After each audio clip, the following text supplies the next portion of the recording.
Hi, everyone. Welcome to another exciting edition of Words, Images, and Worlds. On this episode, I'm delighted to be talking with someone who's prolific in their own universe as well as the universes of others, the multiverse or something like that.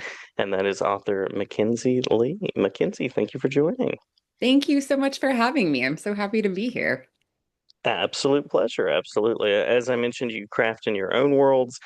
You've also crafted in worlds like Marvel, and we're talking on this episode about Teela and Masters of the Universe and other such things. So glad to be talking about this world as well.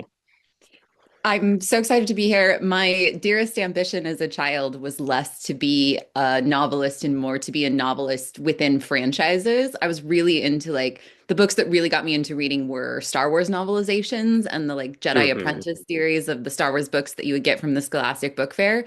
So getting to work in the Marvel and now the Mattel cinematic universe is really like the true culmination of my 10-year-old self. She would not be impressed by all my novels, but she would be very impressed by the Marvel and the Mattel stuff.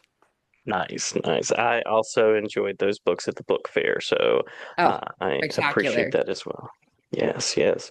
When did you first become acquainted with Masters of the Universe, He-Man and She-Ra and other such things like Well, so this? I was recently told by my mother, and I don't have a memory of this, but I'm going to trust her on this, that we had a neighbor who had Castle Grayskull playset. Uh, but Hmm. my sister and I, we were action figure kids, but we were Star Wars action figure kids. You can sense a theme in my life here.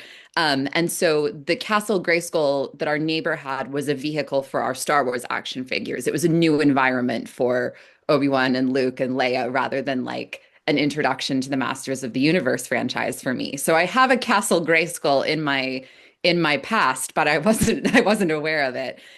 So for me, the real introduction came a year ago last December, so about a year and a half ago now, when I got an email from my agent that an editor I had previously worked with at Marvel had moved over to Mattel and was looking for someone to write a novel to go with their new Masters of the Universe film. Hmm. And I was really excited to be asked. I didn't know anything about the franchise, and so I was very concerned I was not a good candidate for it. But it ended up that they wanted someone who was sort of new to the franchise because the movie is a little bit of a reset for them. They're bringing a new audience to the franchise. They didn't want someone who was sort of precious with the previous lore.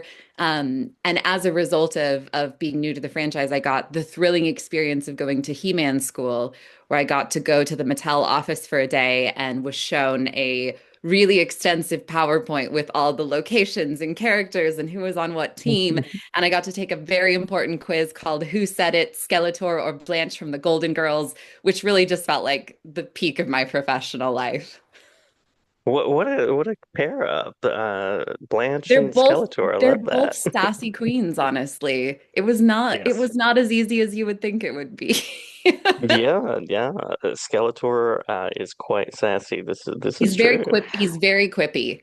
Yes. He doesn't appear in my book. But his henchwoman Evelyn does. And she's also Mhm. very quippy and they're it's a fun voice to write is the sort of like the sassy evil. Um Yes. Yeah. Um, so it sounds like Sassy Evil was something to emphasize. What else did you want to emphasize from He-Man School? What were some of the other elements that you wanted to bring through? Well, so I was immediately drawn to Teela. Like she was a character that they brought to me and they were like, this is who we want the book to be about. But even if they hadn't, I think I would have picked her out of a lineup because she's exactly Mm, the kind of character I would have loved as a kid. Which is that she's a girl with a sword, which I was very like into as a young person. But she still has like she retains a lot of her like she's feminine and she's got her long hair and she's very beautiful, which I also would have loved as a mhm. 10-year-old. But she's very tough. She runs with the boys, but she also has like strong relationships with the women in her life. And at this point that we see her in the book and in the movie, because it takes place sort of in a time skip that you get in the film. She's a young woman who is trying to figure out what kind of adult she wants to be, but specifically what kind of adult she wants to be in a world that has been totally changed from the one she thought she was going to be growing up in, and the world that she thought she was going to slot herself into. There has been this cataclysmic event. Skeletor has taken over Eternia, a phrase that I still find insane. I get to say on like an official work call, and I'm like, Skeletor has taken over Eternia, and all of this sort of system that she saw herself fitting into has crumbled. And so she's figuring out how to survive. She's figuring out what her place in this new world order is. Um, and I was just like, I was so compelled by the story of a young woman figuring out her place in her new reality. Like it's already so complicated to be a teenager and figure out who you are. But then what do you do when the path that you've always thought that you've trained for and that was assigned to you is suddenly like no longer an option? And I was so compelled by that. I was so excited about the franchise as a whole because it does my favorite thing in a franchise, which is it doesn't take itself too seriously. Like there's such an Mhm. element of like camp and fun and silliness. And it really did. Like it started as a Saturday morning cartoon. And it still retains a lot of that spirit in what they wanted to bring to the project, what they wanted me to bring to the project, the sensibility that carried through my He-Man education. Everything was all about like we're silly and we're campy and we're fun, but also we're dealing with big feelings and big emotions. And I try to bring that to all my writing anyway. I always want my writing to have a sense of humor, but also to have sort of an emotional core to ground it. And it just felt like when Mattel came to me and brought me this franchise, I was like, oh, this is already exactly what I want to be doing. It's nice. Is this in fact Teela, Princess Teela behind you riding a This balloon is, well, so I animal? have to I thought so. correct you. Okay. I have to correct you slightly. She's not a princess.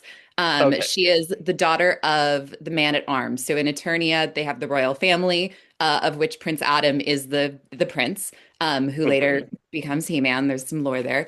And Teela and he grew up as best friends, and they like trained together at school. And she was always sort of like the star student of warrior school, and he was always kind of like a little bit more of a like I'm not always not great at physical activities. But so yes, this is Teela, the warrior behind me. Very nice. I have to tell you a small delightful story. So I wrote most of this book on I had to write it on a very condensed timeline because they wanted it to come out the same week as the movie. And so I wrote most of it over the course of several weeks that I spent at this writing retreat in Ireland. And I was really lucky to get to go was this beautiful, beautiful house in the middle of nowhere in Ireland where it's just creative people come and you get to stay for several weeks and work on your projects. And it was wonderful and inspiring. And to be surrounded by that many like creative people doing these very different creative things is fantastic. But we're in the middle of nowhere in Ireland. You have to drive like 20 minutes to get to a town. And in this town, there's like one little grocery store. So the first night I'm there, a bunch of us who were visiting, all go to the grocery store. Tiny little grocery store that's also like a hardware store and a Pizza Hut and an auto mechanic. Like it's just kind of like the store that anyone needs anything, you go to this store. So we're browsing around for groceries, and I noticed as I'm checking out, there's a tiny little section that's labeled like toys. And Mhm. there's like three or four sort of off-brand, I would say like character, like Barbies, like off-brand Barbies. Then some weird stuffed animals, and then the one piece of branded merchandise in this entire store, probably in this entire town, was the action figure of Teela. Oh, And I fun. saw that and I lost my mind. I thought, what? This is some kind of sign. And then I had to Mhm. explain to all my new, very cool Irish artist friends why we had gone to the grocery store and I was buying an action figure. Nice, nice. She was already there waiting for you. She was waiting for me, and then she sat next to me on the desk all the while I was writing in Ireland. And I ended up writing most of that book in this like delightful, delirious burst in this Irish manor house with Teela by my side. So it felt very serendipitous. Love it, love it. What is it like to work in this world, this universe versus like the Winter Soldier or Loki or your own projects? What does that sort of bring? This project actually reminded me the most of working on Loki because there Mm, is an extremely passionate fan base, but also it's kind of funny sometimes when you step back and look at it because you're like you all feel so strongly about something that is so inherently silly. Like Thor and Loki and all of that, like Asgard is so inherently silly, but people take it very seriously. So it's a very sort of mm, like delicate line to walk as a writer where you are writing in a very sort of over the top bombastic swords and sandals kind of universe, but also you're like there are people who this And I take that very seriously as a kid who was very into Star Wars, who was very into action figures and who that kind of stuff like meant a lot to. Those fandoms are so important, and especially the ones you come to as a young person are foundational to who you become as an adult. And I feel that way about children's literature and why it's so important. And I feel that way about like the media we consume as children. So I wanted to take that responsibility very seriously. Both, I felt it most keenly when I was writing Loki because Loki has such a strong fandom. Marvel does in general, but Loki's like people are ride or die for Loki. And I felt that way Hmm. again coming into this fandom. Like there's such a strong presence, and I think there was I wanted to like I don't want to say I wanted to, let's see, how would I say this? I also think with the Loki stuff, I knew going in because I was part of that fandom. I love Marvel. I was a Marvel geek for a long time before I got this job. Going into this, I was totally new, so I felt a little bit less pressure because I sort of wasn't aware of the big intense fandom until I got a little deeper into the project. So Loki, I was very in my own head the whole time I was writing it, and I was like, "Oh God, how do I please everybody with this book?" An impossible task, by the way. And in this one, it was a little easier to just be like, "So here's what I know about this fandom or this franchise. Here's what I love about it. Here's what made me like a legitimate fan of this franchise. And now, how do I bring that into the book and how do I bring that spirit into it and hope that other people respond to that?" So, sorry, what was your question? Was it how is working in this universe? I totally lost track. Yes, yes, you're good. Yeah, I believe you are answering it, and I Yes, mentioned Loki, okay. so that there are Yeah. alignments there. The other thing that's really fun about working in an existing property is sometimes I feel like the pressure is off a little bit as a creator, whereas with there's kind of guardrails already in place. And sometimes it's really nice, like it's super exciting to create your own world, but this is also kind of why I like historical fiction, which is what I write when I'm not writing these franchise things, is it's nice to have like some rules and an existing world to sort of play around in. And it was really fun and nice with both Marvel and Mattel that when I would get not even when I would get stuck, but when I would like have an idea for a scene to have someone I could email and be like, okay, so I want her to face a monster here. What should the monster be? And somebody would write back and be like, oh, well, you could pull from this episode of this when they go to this and meet this, and here's the already existing rules of fighting these monsters. And so it's nice sometimes because book writing is so solitary and it's so just on you and you're the only person and the only brain in the room, and that can get very very lonely but also kind of uncreative sometimes. Like I love having people I can bounce ideas off of, people to be in conversation with.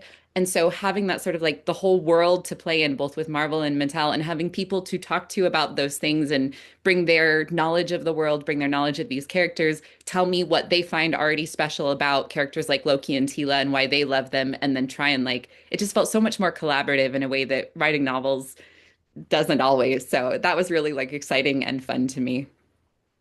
Yeah, yeah, and that taps in a little bit to my next question, which is areas of research, parts that you had to be careful of. Were there any of those things that came up? It sounds like you had a bank of He-Man experts, but I anything else from did. He-Man school that I you needed had to the include? I had the Motu crew on call, which was great.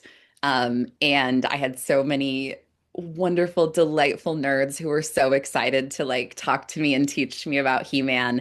And I was told sort of early on not to watch the early cartoons, like the very, very original cartoons, because they wanted to bring sort of a new spirit, not a new spirit, it's the same spirit, but like they wanted to bring a new canon to the franchise as we relaunch it with this film. I did end up watching a lot of the original cartoons just because I really loved them. And they're fun and silly and like a great thing to have on in the background as I was writing this book. Like it was just really fun. But so my research was mostly like it felt like doing research for historical fiction, except it's a fantasy world. Like but it is an existing world already. Like there are Wikipedias, there are encyclopedia. Like I got sent a Masters of the Universe encyclopedia with like, here is every instance of these characters appearing. You can go look and find like in this episode of the cartoon at 20 minutes in, this character appears. Or at this episode, 5 minutes in, we learn that Duncan has this element to his backstory.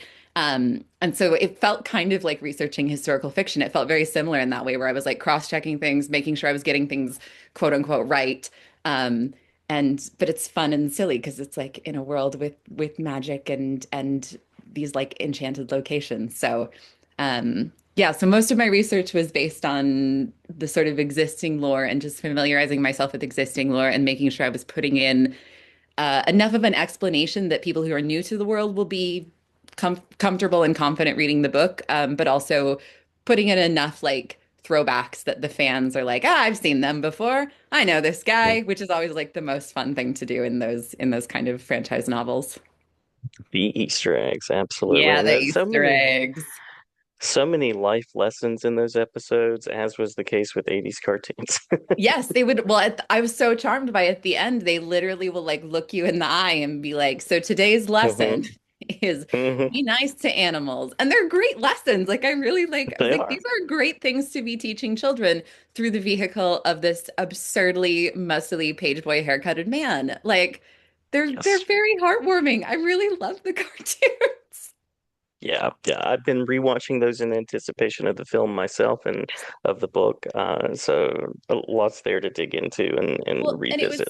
it was fun to see, and I haven't seen the film yet. I'm seeing it tonight, which I'm so like legitimately so excited about in a way that I didn't know I ever could feel about He-Man and the Masters of the Universe. I'm so excited. But like seeing all the I'm gonna like shill the film for a minute. But like seeing all the concept art, all the set photos they sent me, I got to read the script ahead of time, like all of the things that I experienced were so in the spirit of the cartoon and sort of the existing lore. And I just like feel like the guys who made this movie really paved the way for things like my book and for some of the other books that are coming out to keep like the spirit of Masters of the Universe and to keep the silliness and the campiness, but like the big heart to it and the big I mean, we don't ever look at the camera being the literal camera in the movie or the metaphorical camera of the book and be like, remember, kids, here's the Hmm. lesson.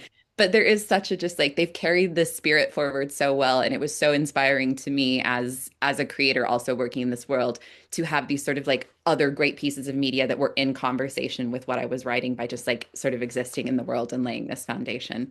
So I think fans of the cartoons and people who grew up on He-Man will really love the book. I hope they will. And I hope that even if you're not a fan of the cartoon, you can also come to it as just like an exciting, fun fantasy world. Absolutely, absolutely. What is next for you? Where can we learn more? Where can we follow along, see the book, and other such things? So I am always findable on Instagram, which is I'm at the Mackenzi Lee, which is TheMackenzie. Coming next, I have another project I'm working on. It hasn't been announced yet. It's outside the world of it's outside the existing franchise worlds and is back in my sort of wheelhouse of historical fantasy. So hopefully I'll get to talk more about that soon. And for now, find me on the internet and let's talk about how great Teela and Evelyn are and how much I love the Masters of the Universe.